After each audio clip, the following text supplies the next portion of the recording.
Dongeng cerita anak asal mula buah semangka. Jadi pada zaman dahulu kala, berabad-abad yang lalu, ada sebuah badai yang tertiup melintasi daratan Vietnam. Badai ini berhasil menyapu pohon-pohon sehingga cabang-cabangnya berterbangan jatuh kemana-mana. Sementara itu di laut gelombang ombak sangat tinggi dan seolah ingin menunjukkan kekuatan alam. Sayangnya di sebuah tengah laut ada sebuah kapal yang tertangkap dalam badai. Di dalam kapal itu ada sebuah bayi. Dan karena badai tersebut berhasil meluluh lantakan kapal, akhirnya bayi itu ikut terseret ombak. Bayi itu terseret ke pantai. Dan di pinggir pantai itu tidak jauh ada sebuah istana yang besar. Bayi itu kemudian ditemukan oleh salah satu penduduk desa. Dari pakaian yang dikenakan oleh si bayi, warga desa tersebut yakin bahwa bayi ini adalah bayi yang berasal dari keluarga kaya. Istri nelayan ini tidak tahu harus berbuat apa kepada si bayi. Dan akhirnya dia memutuskan untuk menyerahkan bayinya kepada keluarga kerajaan. Ketika raja mendengar hal ini, bayi yang telah diselamatkan dari badai dengan keajaiban, ia berpikir bahwa ia memang anak yang sangat istimewa. Dia mau mengadopsinya sebagai anaknya dan diberi nama Pangeran Antim.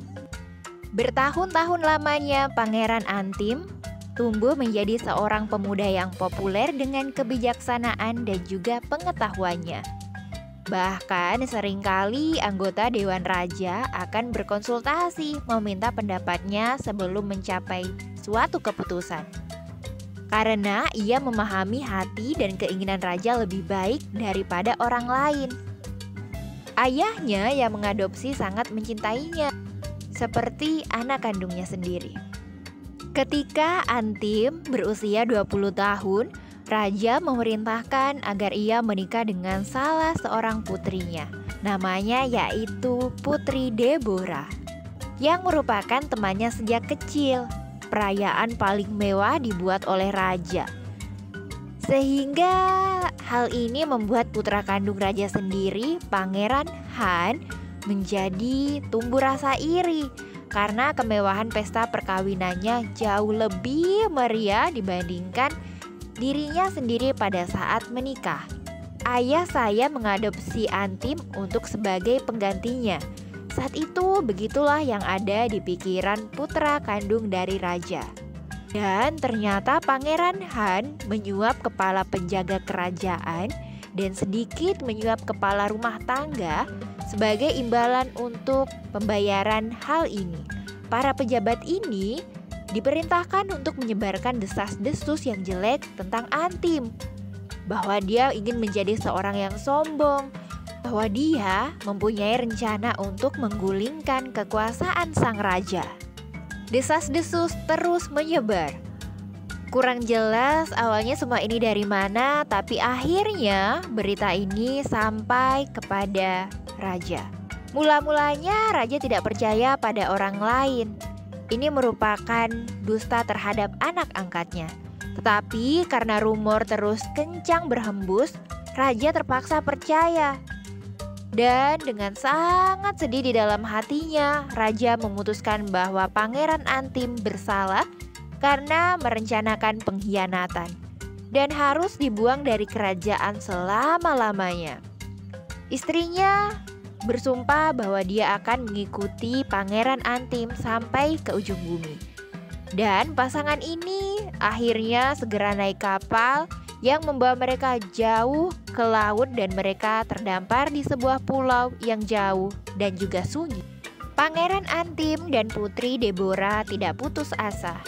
Meskipun mereka hidup serba kekurangan dan kehilangan semua hak istimewanya, mereka setidaknya masih bersama. Mereka hidup dalam bahagia, dalam balut kesederhanaan.